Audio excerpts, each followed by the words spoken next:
누가복음 21장 10절로 19절 말씀입니다.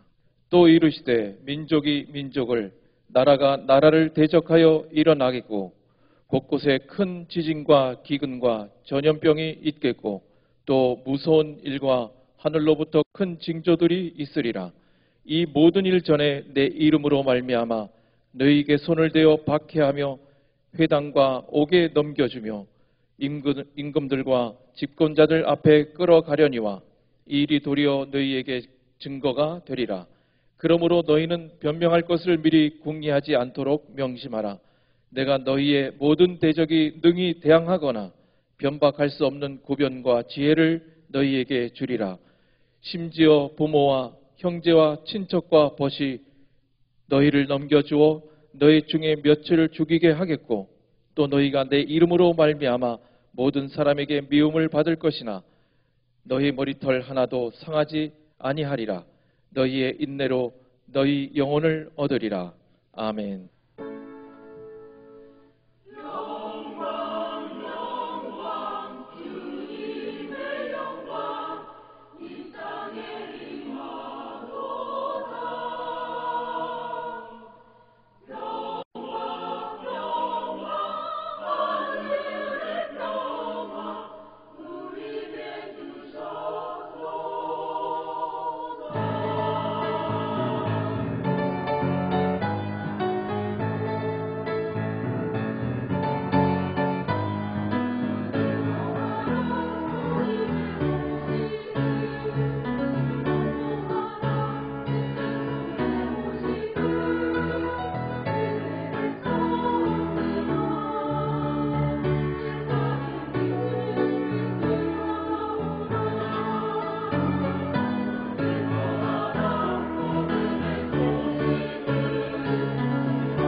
전쟁과 전염병은 하나님께 속했다는 사실을 믿어지면 아멘. 이런 것들 때문에 쫄 필요가 없어요. 이럴 때일수록 더 담대하고 강하고 믿음을 가져야 될 줄로 믿습니다. 지금 세상을 온통 보면은 중국 우한 지역에서 발생한 이 폐렴 코로나 바이러스라고 하는 것 때문에 국민들이 온통 불안에 쌓여 있습니다. 정부에서도 방역 대책과 의료기관의 지침 등을 내놓았습니다. 오늘 아침에도 보니까 SNS에 여러 가지가 떠돌아다녀요. 교회 안에서 마스크해도 괜찮습니다. 괜찮아요. 또 악수는 하지 않는 게 좋습니다. 서로 목례로 하십시오. 그리고 함께 서로 대화를 좀 삼가해 주시면 좋을 것 같다. 뭐 이런 등등의 여러 가지 종류들이 막 떠다닙니다. 여러분, 우리가 두려운 건 사실이에요. 염려도 사실입니다. 마음의 차이에 따라서 다를 수가 있습니다. 여러분, 바이러스라고 하는 것은 전 세계적으로 인류의 생명을 위협하는 가장 무서운 질병이라는 것을 우리는 몇 차례 경험했습니다. 여러분 기억나실 거예요. 2000년대에 들어와서 2002년도부터 2003년에는 중동호흡기 증후군이라고 하는 명칭으로 8,000여 명이 감염되어서 774명이 사망을 했습니다. 2009년도에는 신종플루 HINI라는 이름으로 1,024명이 사망을 했습니다. 국내에서도 10만 명이 감염되어 260명이 사망했다고 합니다. 이때에는 티메루살 에틸루스운이 함유된 백신이 개발되었어요. 약 전 세계 1,400만 명에게 주사를 했지만 주사 맞은 사람의 다수가 사망하는 사태를 야기하면서 많은 논란이 되었습니다. 왜 백신을 맞았는데 죽었느냐? 근데 거기에 그렇게 주의사항에 써 있었어요. 면역력이 약해진 사람은 맞지 말라는 내용이 담겨져 있었습니다. 자기 면역 상태가 약해져 있는데 맞았기 때문에 죽었다는 결과가 나온 거예요. 그리고 2012년에 우리 평택을 떠들썩하게 했었던 메르스, 그렇죠? 코로나 바이러스 사태에서는 국내에서 186명이 감염되어서 36명이 사망을 했습니다. 이번 중국 우한 지역의 폐렴 코로나 바이러스는 이미 어제 저녁 늦은 시간 12시에 발표된 내용에 보면 우리나라의 확진자 12명이 나왔고요. 중국에서는 확진자가 10,000명이 넘었고 258명이 사망했다고 하는 이야기입니다. 여러분, 이런 질병을 우리는 바이러스에 의해서 전염되고 있기 때문에 두려워하는 거예요. 공기 속에서 대기층에서 우리가 서로 대화하다가 감염된다는 겁니다. 여기에 반응을 보면은 대부분의 사람들은 자기 보호 본능에 따라서 행동을 합니다. 그래서 마스크를 착용하고 물과 식량을 비축합니다. 여기서 더 나아간 사람들은 공격적인 방어를 합니다. 소위 넘비족이라 그래요. 이 넘비족이라고 하는 말은 내가 사는 곳은 안 돼. 이곳은 절대로 우리가 허락할 수 없어. 그래서 저쪽 산 너머에서 이쪽 산 넘어 오는 터널들을 막아버립니다. 우리 마을에 이런 사람들이 들어오면 안 돼. 확진자가 있을지도 몰라. 그래서 사람들의 출입을 통제하기 위해서 지금도 여러분 트랙터나 주민들이 나와서 모든 사람들을 통제하는 거예요. 이게 바로 넘비족입니다. 이와는 정반대로 의원이 일어나서 자발적으로 발생지나 환자들을 찾아가서 희생과 헌신을 감수하고 사랑의 의식을 통하여 감동을 주는 사람들이 있습니다. 여러분, 중국 우한에도 80이 넘은 노의사가 자청하여 환자들을 진료하겠다고 나서서 사람들의 관심을 끌었고 또한 사람들에게 존경을 받고 있어요. 어여쁜 젊은 간호사들이 머리를 박박 깎습니다. 혹시 내 머리털을 통하여 다른 사람들에게 감염이나 되지 아니할까 하는 우려에서 머리를 삭발하고 보살피는 감동적인 이야기들이 들려오는 것 많이 들으셨을 거예요. 저희 이곳저곳 SNS를 통해서 많은 정보를 얻어내고자 이곳저곳을 찾아보고 또한 돌아다녀 보면서 그곳의 정보를 얻었더니 아주 참 놀라운 정보가 있더라고요. 우한 지역에 지금 기독교인들과 교회들의 이야기가 실려 있었습니다. SNS를 통해서 연락처를 공개하고 무료로 집과 양식을 제공하는 거예요. 이 지역은 지금 도시가 봉쇄되자 외지에서 돈도 떨어지고 오갈 데 없는 수백만 명을 향하여 자신들의 거실과 방을 개방하면서 그리스도의 사랑을 실천하고 있습니다. 여러분, 우리는 어떤 마음인가요? 내가 마스크를 쓰고 방어하는 자세요. 또한 다른 사람들에게 피해가 될까 해서 조심스러워하는 자세입니까?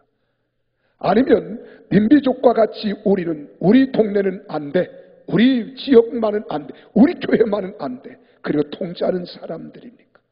아니면 이렇게 자발적이고 적극적인 자세로 이웃과 모든 사람들에게 그리스도의 사랑을 실천하는 하나님의 사람입니까? 나는 여러분들에게 한번 묻고 싶습니다.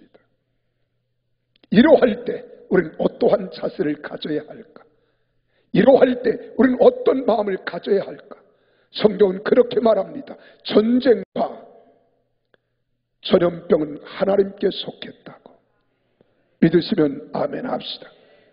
여러분, 우리가 이러할 때 대기층의 공기 오염을 통해서 우리에게 들어오는 것을 우리가 마음속에 두려워하는 것보다는 참으로 공기 대기층 속에 있는 모든 전염병들이 주 예수 그리스도의 이름으로 떠나갈지어다 선포하며 기도할 마음은 없습니까? 우리는 그리스도인으로서 한번 우리가 생각해 볼 필요가 있다는 겁니다. 어제도 우리 아내와 함께 단단하게 복장을 했습니다. 그렇지, 내가 다른 데서 들어온 것은 괜찮아. 그러나 혹시 나는 기침하는 사람이기 때문에 혹시 내가 기침하면 다른 사람들에게 정신적으로 피해를 줄 수 있어. 그래서 내가 서울에 가서 평택에서 왔다고 그리고 컬러 기침하니까 외면하더라고요. 근데 어제는 우리 아내와 함께 저는 양복을 입고 검정 코트를 입고 모자를 쓰고 검정 마스크를 했어요. 우리 아내도 역시 똑같아요. 검정 옷을 입고 검정 외투를 입고 머리야 새카맣지요. 똑같이 검정 마스크를 했어요. 그리고 엘리베이터를 타고 내려와서 지하 2층에서 출입문이 내리려고 하는 순간 두 젊은 부부가 깜짝 놀라더니만 뒤로 나자빠질 뻔했어요. 우리는 우리 모습을 보고 왜 저렇게 놀랄까? 우리 아내가 저를 보더니 놀랄만도 하대요. 당신의 모습을 보니까 놀랄 것 같다. 나도 당신의 모습을 보니까 놀랄 것 같다. 그리고 웃었습니다. 가만히 생각하면서 생각하고 또 생각하니까 얼마나 우스운 일인지 몰라요. 여러분, 세상은 이런 일들이 한두 번 일어나는 것이 아닙니다. 오늘 성경은 그렇게 말합니다. 11절을 같이 한번 큰 소리로 읽습니다. 시작. 곳곳에 큰 지진과 기근과 전염병이 있겠고. 두렵지 않습니까? 전염병이 있겠고. 제가 서두에 2000년도에 들어와서 시작된 각 신종 바이러스에 대한 이야기를 열과하여 이야기한 것은 이런 일들이 오늘에 와서 20년 가까이 무려 여러 번 있었다는 거예요. 이럴 때 우리는 전염병이 참으로 무서운 것만은 사실입니다. 두려운 것만도 사실입니다. 그러나 이럴 때 우리 크리스찬으로서 우리는 어떠한 자세와 태도를 우리가 취해야 할 것인가? 이것은 더더욱 중요합니다. 사랑하는 성도 여러분, 이럴 때 우리 그리스도인들은 어떻게 대처하며 또한 그리스도인으로서 삶을 살아야 할까요? 정부에서는 방역 대책과 의료기관의 대책을 준수하면서 말씀대로 지혜를 구하며 슬기롭게 살아가는 성도가 반드시 되어야 하는 것은 물론입니다. 그러나 분명히 우리는 기억하십시오. 우리는 세상 사람들처럼 살아서는 안 됩니다. 믿음으로 살아야 합니다. 담대하게 살아야 합니다. 그렇다고 우리는 입을 벌리고 신종 바이러스야 내 몸에 들어와라, 그러는 것도 아니에요. 오늘 여기 본문 말씀을 보십시오. 뭐라고 말씀하고 있는가? 이러할 때 우리 주님께서는 세 가지 지혜의 분별력을 우리에게 이야기합니다. 그 첫째는 항상 말씀에 서서 궁극적 모습을 바라보라는 거예요. 이 말은 바라본다는 말은 우리가 눈을 뜨고 지켜보라는 겁니다. 이 말이 무슨 말입니까? 한마디로 말하면 우리는 영적인 사람이기 때문에 영적인 눈을 떠야 합니다. 나는 여러분들이 다 영적인 눈이 띄어지기를 예수 이름으로 축복합니다. 제가 오늘 1부, 2부, 3부 숫자를 보니까 많이 줄었어요. 많이 줄었어요. 아마 여러 가지 많은 이유가 있습니다. 우리 상날의 찬양대를 보세요. 지난번에는 설 명절이기 때문에 줄었고 오늘은 왜 줄었을까? 제가 생각해 보는 거예요. 오늘 성경을 보세요. 여러분 5절, 6절을 같이 한번 읽어보실까요? 함께 읽습니다. 시작. 어떤 사람들이 성전을 가리켜 그 아름다운 돌과 헌물로 꾸민 것을 말하여 예수께서 이르시되 너희 보는 것들이 날이 이르면 돌 하나도 돌이 남지 않고 다 무너뜨려지리라. 이 말씀을 무슨 말씀이에요? 예수님은 성전을 바라보면서 제자들과 대화가 오고 가는 장면을 이야기한 것입니다. 제자들은 성전에 대하여 감탄을 금치 못하는 반면에 예수님께서는 그 성전이 철저히 파괴된 것을 말씀하신 거예요. 제자들은 지금 성전의 휘황찬란하고 장엄한 성전을 보고 그들은 감탄사를 연발합니다. 그러나 예수님께서는 그것을 보고 말씀하지 않고 성전이 철저히 앞으로 파괴될 것을 말씀하고 있는 거예요. 여러분, 당시 예루살렘 성전은 헤롯 대왕 당시에 BC 19년에 착공해서 AD 63년에 완공된 제3성전으로 예수님 당시에는 아직도 완성된 성전이 아니라 외형만 완성된 상태였습니다. 이 성전은 무려 80년이라는 건축기간이 말해주듯이 그 장식의 화려함이나 규모의 웅장함으로 인해서 팔레스틴 지역에서는 명성이 자자했을 때입니다. 하지만 예수님이 보시는 성전의 관점은 달랐다는 거예요. 사람들은 웅장함을 보고 감탄합니다. 화려함을 보고 감탄합니다. 위대함을 보고 감탄합니다. 그러나 예수님은 그 건물의 겉모습이 아니라 본질을 보셨습니다. 현재의 모습이 아니라 미래에 있을 최종적인 궁극적인 모습을 보고 계셨다는 겁니다. 그래서 사람들이 성전의 화려한 모습을 보고 감탄할 때 우리 주님은 오히려 그 속에서 강도의 속을 높으시며 분노하셨던 것입니다. 뿐만 아닙니다. 웅장한 조문을 보며 영원토록 보존되리라고 상상하며 생각했던 사람들과는 달리 예수님께서는 다가오는 하나님의 심판을 받아 완전히 파괴될 성전의 궁극적인 모습을 보시며 단식하셨다고 마태복음 23장 38절에는 말씀하고 있습니다. 예수님께서는 언제나 사물을 보실 때에 외형과 껍데기가 아니라 그 본질과 궁극적 모습을 보셨다는 거예요. 그리하여 살아있는 모습을 보고도 우리 주님은 죽었다고 말씀하시잖아요. 반면에 죽은 사람들에 대해서는 잔다고 말씀하셨습니다. 뿐만 아닙니다. 거룩한 모습으로 다니고 있던 이 바리새인들을 향해서는 썩은 냄새라는 무덤과 같다고 책망하시잖아요. 죄인이라고 손가락질을 받던 여인에게는 한없는 칭찬과 축복을 하시는 우리 주님의 모습입니다. 사랑하는 성도 여러분, 우리도 이처럼 사물의 외모와 우리는 귀한 현상만 바라보고 말하는 육신의 눈이 아니라 영적인 눈을 뜨시고 말씀을 통해서 성덕을 통하여 본질과 궁극적인 모습을 바라보는 신령한 눈을 뜨기를 주의 이름으로 축원합니다. 그래서 낮은 자의 모습에서 진정으로 높은 자의 모습을 봐야 합니다. 겸손히 살아가는 성도들이 되어야 할 것입니다. 뿐만 아닙니다. 세상의 화려함이 되어 있는 하나님의 심판을 보고 세상 말세의 징조를 보면서 우리는 징조 속에 가려져 있는 하나님의 섭리와 심판을 볼 줄 알아야 합니다. 두렵고 근신하는 마음으로 마지막 때를 준비하는 삶을 살아가는 지혜롭고 분별력이 있는 성도들이 다 되시기를 예수 이름으로 축원합니다. 그러므로 외형과 화려한 것, 우리는 현상 이런 것들을 바라보고 판단하고 말하기보다는 그 중심을 바라볼 수 있는 진정 어린 마음과 생각들을 가지고 세상 사람과 달리 하나님을 믿는 사람답게 진리 안에 멋지고 참되게 살아가기를 주님의 이름으로 축원합니다. 예수님이 그렇게 말씀하잖아요. 너희는 사람을 외모로 보고 판단하지 말라는 거예요. 그 중심을 보라는 거예요. 그 속사람을 보라는 거예요. 나는 사랑하는 성도들이요, 우리는 예수 그리스도가 내 안에 거하시는 하나님의 자녀로서 영적인 사람인 것을 잊지 마시기를 바랍니다. 그래서 우리 기도할 때 이렇게 기도하세요. 아버지요, 내 눈을 열어 영적인 세계를 밝히 보게 하소서. 이런 사람 되기를 원하시면 아멘 하십시오. 두 번째로 이 본문에서 우리가 받을 수 있는 지혜가 무엇입니까?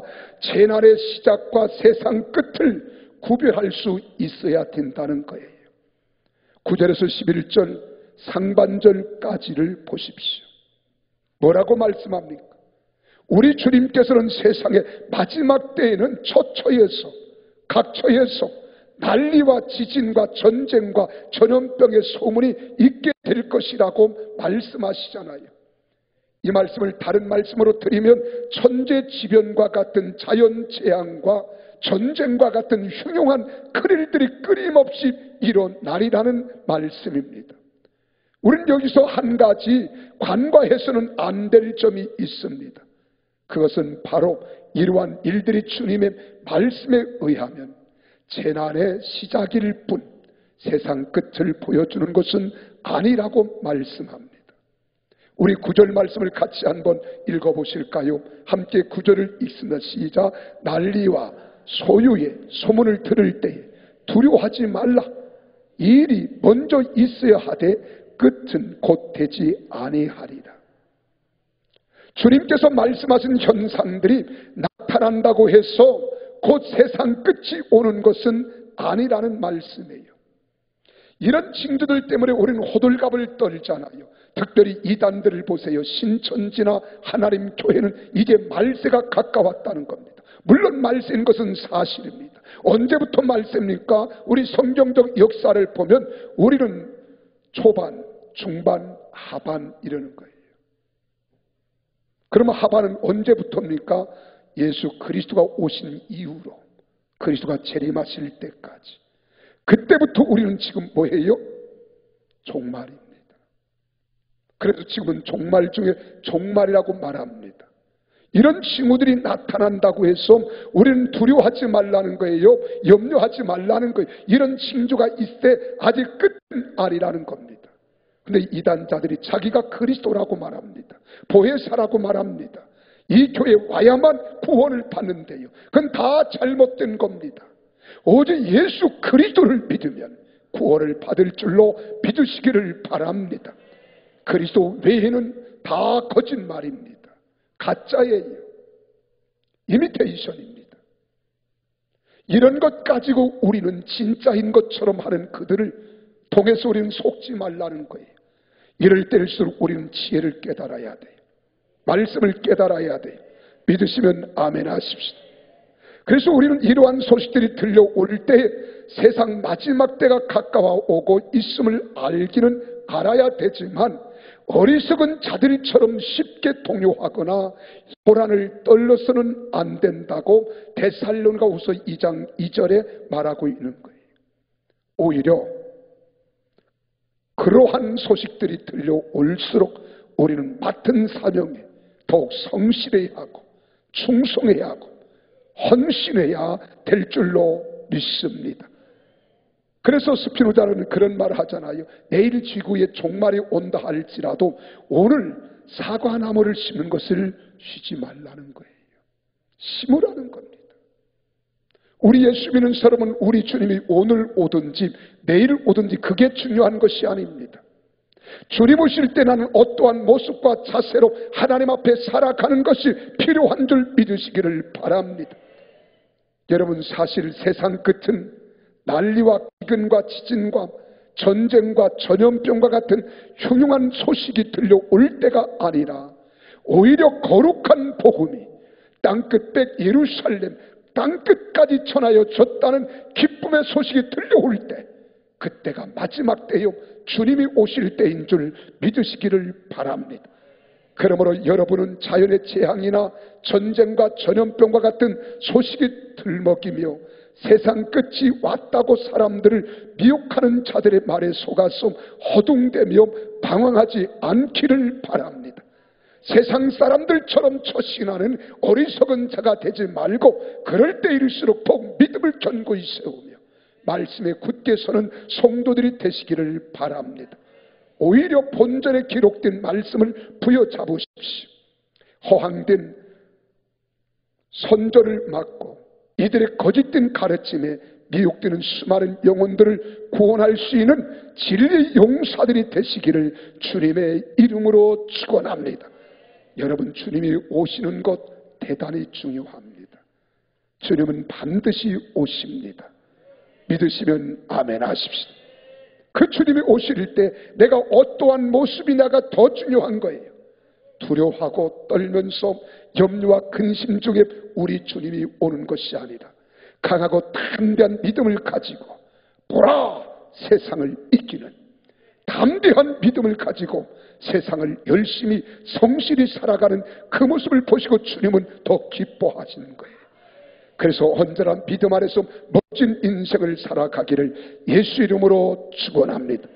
마지막 세 번째로 지혜는 흉흉하게 흔들리는 세상일지라도 승리하는 길은 어떠한 길이냐? 흔들림이 없이 믿음으로 굳게 서 있으라는 거예요. 따라서 믿음으로 굳게 서 있으라. 우리 19절 말씀을 같이 한번 읽어보실까요? 함께 읽습니다. 시작. 너희의 인내로 너희 영혼을 얻으리라. 믿으시면 아멘. 이 말씀이 무슨 말씀입니까? 끝까지 참고 인내하는 자가 구원을 얻고 승리한다는 말씀이에요. 언제나 우리는 변함이 없어야 돼요. 변함이 없어야 됩니다. 신앙의 굴곡이 돼서는 안 됩니다. 끝까지 변함없이 믿음을 가지고 승리하는 여러분과 저가 되시기를 바랍니다. 세상은 흔들리게 되어 있습니다. 흔들리는 세상에서 승리하는 길은 흔들리지 않는 믿음으로 굳게 서 있는 것뿐입니다. 믿으시면 아멘.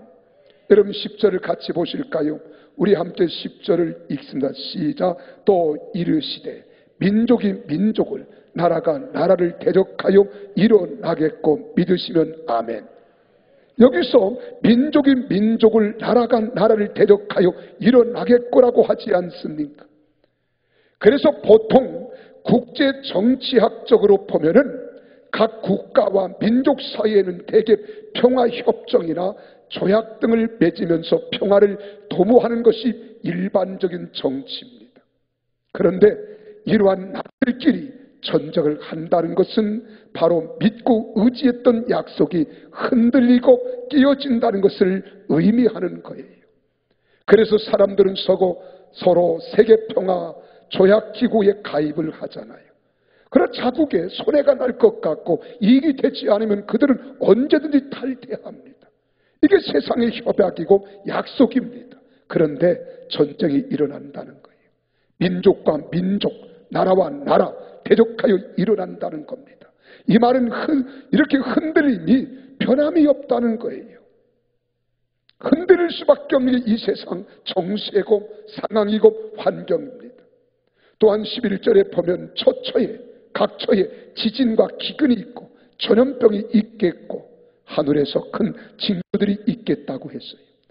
이 말씀은 지진은 안정된 것이라고 믿었던 땅마저도 흔들린다는 거예요. 땅마저도 흔들리면 우리가 불안해하는 겁니다.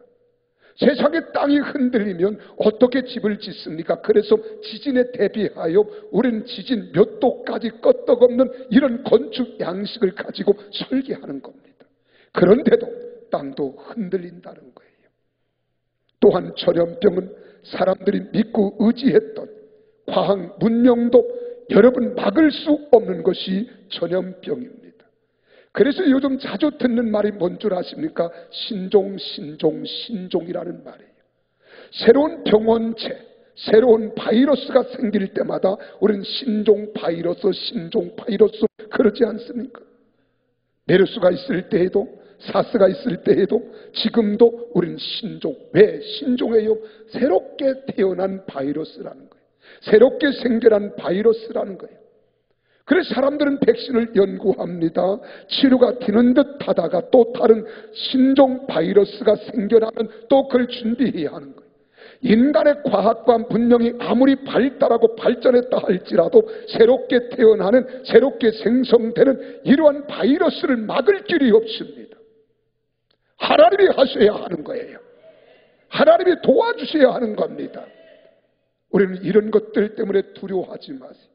어차피 한 번 왔다 가는 것 멋지게 사십시다.